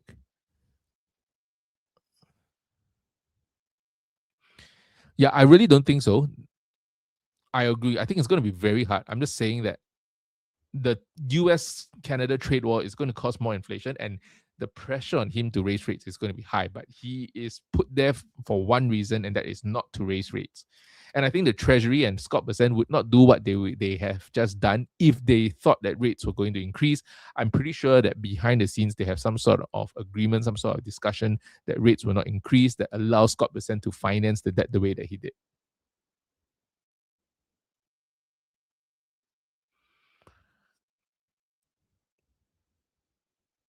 Yep, and I'm pretty sure if they do that, you will start to see the stock market maybe get even a 10, 12, 15% correction. I wouldn't be surprised. Yeah. Even the Qs would likely drop down to the 50% fib again, as we saw back in June, July, maybe even the 200-day at that point in time. So we'll see how. But yes, so that's where we stand. It's an interesting market. Let's see. I am not certain whether or not.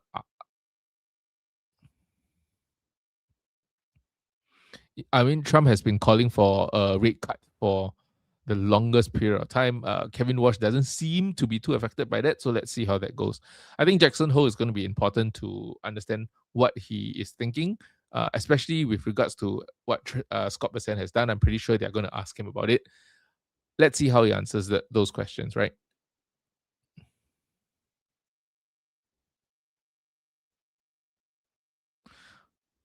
Scott Bessent, Walsh, Stanley Druckenmiller's puppets, whatever they're doing is well planned out. Whether it works or not is another story. Yeah, that's true. Agreed.